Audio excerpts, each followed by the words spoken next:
JSP implicit objects. JSPలో మీరు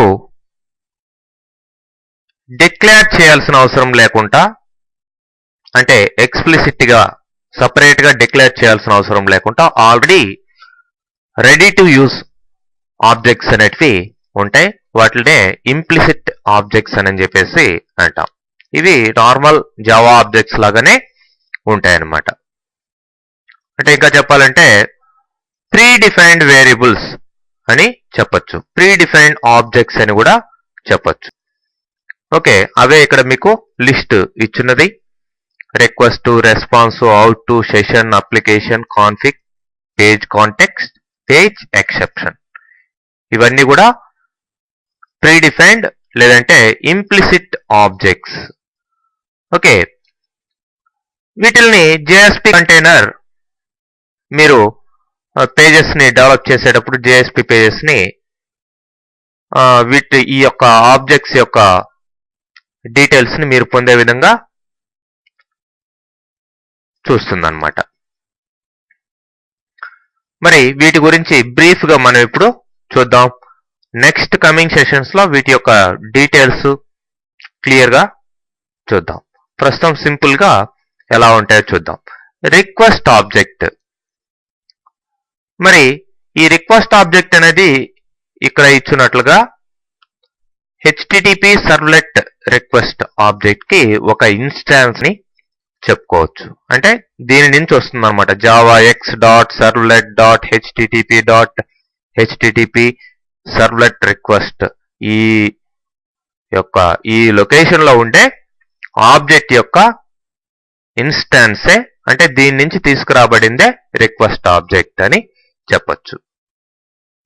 మరి request object ఎప్పుడైతే క్లయింట్ రిక్వెస్ట్లు చేస్తూ ఉంటాడో, అంటే సర్వర్ నుంచి, సో అప్పుడంతా కూడా ఈ యొక్క రిక్వెస్ట్ ఆబ్జెక్ట్ కొత్తగా క్రియేట్ అవడం జరుగుతుంది. మరి దానికి సంబంధించిన ఆ రిక్వెస్ట్ సంబంధించిన డీటెయిల్స్ అంతా కూడా దాంట్లో మెయింటైన్ చేయడం జరుగుతుందండి. Next response object. ఈ రెస్పాన్స్ ఆబ్జెక్ట్ ఇక్కడ ఇచ్చున్న ఈ యొక్క ఆబ్జెక్ట్ కి ఇన్స్టెన్స్ గా చెప్పుకోవచ్చు. దీని నుంచి తీసుకోబడింది. మరి క్లయింట్ ఎప్పుడైతే రిక్వెస్ట్ అడుగుతాడో సర్వర్ రెస్పాన్స్ ఇస్తుంది ఆ రిక్వెస్ట్ కి. మరి ఆ రెస్పాన్స్ కి సంబంధించిన డీటెయిల్స్ అన్ని కూడా ఈ రెస్పాన్స్ ఆబ్జెక్ట్ లో స్టోర్ అయి ఉంటాయండి. ఓకే, జస్ట్ లైక్ దిస్, ఇట్లా రకరకాల ఇన్ఫర్మేషన్ స్టోర్ చేసుకొని ఉంటుంది response object. Next out object. ఇది JSP రైటర్ ఆబ్జెక్ట్ కి ఒక ఇన్స్టాన్స్ గా చెప్పుకోవచ్చు. ఇది almost similar to java.io.printvwriter class కి సిమిలర్ గా ఉంటుందని చెప్పుకోవచ్చు. మరి సమ్ అడిషనల్ మెథడ్స్ మాత్రం ఉంటాయి బఫరింగ్ డీల్ చేసేదానికి. నెక్స్ట్ ఇది IO ఎక్సెప్షన్స్ ని కూడా త్రో చేస్తుంది, ఇన్పుట్ అవుట్పుట్ ఎక్సెప్షన్స్ ని. ఓకే, మరి ఇక్కడ ఉన్న మెయిన్ మెథడ్స్ out.print, అట్లానే out.println, నెక్స్ట్ out.flush. ఇవి మెయిన్ మెథడ్స్. మరి మొత్తానికి ఈ యొక్క అవుట్ ఆబ్జెక్ట్ అనేది ఎప్పుడైతే మీకు సర్వర్ అవుట్పుట్ ఇస్తుందో, అంటే అవుట్పుట్ ఏదైతే మీరు ప్రింట్ చేయాలో ఆ ప్రింటింగ్ కి సంబంధించిన డీటెయిల్స్ అన్ని కూడా ఇక్కడ ఈ యొక్క అవుట్ ఆబ్జెక్ట్ ద్వారా మనం ప్రింట్ చేయడం కుదురుతుంది. Okay, next session object.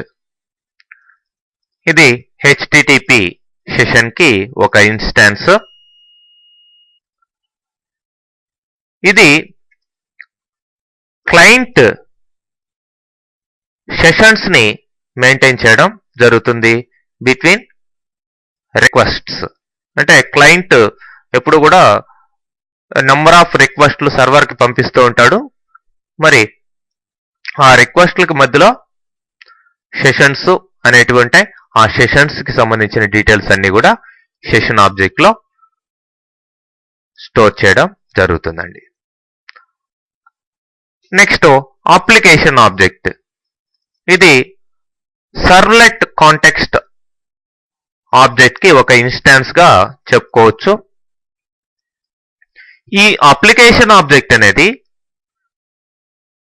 JSP page initialise అంటే స్టార్టింగ్ నుంచి, అంటే JSP పేజీ ఎప్పుడైతే స్టార్ట్ అవుతుందో లైఫ్ సైకిల్, అప్పటి నుంచి డిస్ట్రాయ్ అయ్యేదాకా, కంప్లీట్ గా రిమూవ్ అయిపోయేదాకా ఆ పేజీ దానికి సంబంధించిన డీటెయిల్స్, అప్లికేషన్ డీటెయిల్స్ అన్ని కూడా అప్లికేషన్ ఆబ్జెక్ట్ లో స్టోర్ చేసుకొని ఉంటుందండి. Next config object. మరి ఈ కాన్ఫిగ్ ఆబ్జెక్ట్ అనేది సర్వ్లెట్ కాన్ఫిగ్ కి ఒక ఇన్స్టాన్స్ గా చెప్పుకోవచ్చు. మరి చూడండి, this object allows the JSP programmer access to the servlet or JSP engine initialisation parameters. Initialisation parameters ఏవైతే ఉన్నాయో, just like paths, file locations ఇట్లాంటివి, వీటికి సంబంధించిన ఇన్ఫర్మేషన్ అంతా కూడా ఈ కాన్ఫిగ్ ఆబ్జెక్ట్ లో ఉంటుందండి. ఓకే, జస్ట్ ఇక్కడ ఒక మెథడ్ కూడా ఉంటుంది. Config dot get servlet name అంటే ఇమీడియట్ గా సర్వ్లెట్ నేమ్ ఏదైతే ఇచ్చున్నారో, అంటే web.xml ఫైల్లో ఆ నేమ్ ని తీసుకురావడం జరుగుతుంది.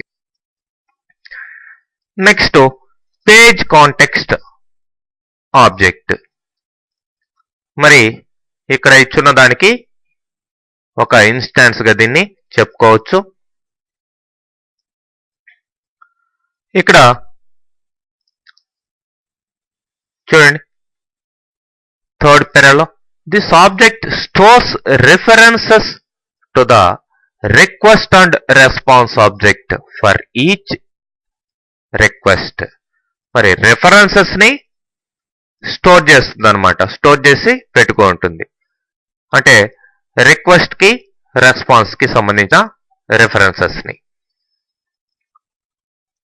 Next the application config session and out objects are derived by accessing attributes of this object. మరి ఈ ఆబ్జెక్ట్ లో ఉన్న అట్రిబ్యూట్స్ లేదంటే ఫీల్డ్స్ ఏవైతే ఉన్నాయో, ఆ ఫీల్డ్స్ ని యాక్సెస్ చేస్తూ ఈ యొక్క application object, config object, session object, ఇవన్నీ కూడా అవుట్ ఆబ్జెక్ట్, ఇవన్నీ కూడా రావడం జరుగుతుందండి. ఓకే, మరి ఇక్కడ అవే ఈ ఫీల్డ్స్ అన్ని కూడా ఉంటాయి. Page scope, request scope, session scope, application scope, ఇట్లాంటి ఫీల్డ్స్ అన్ని కూడా ఈ యొక్క పేజ్ కాంటెక్స్ట్ క్లాస్ అనేది మెయింటైన్ చేయడం జరుగుతుంది.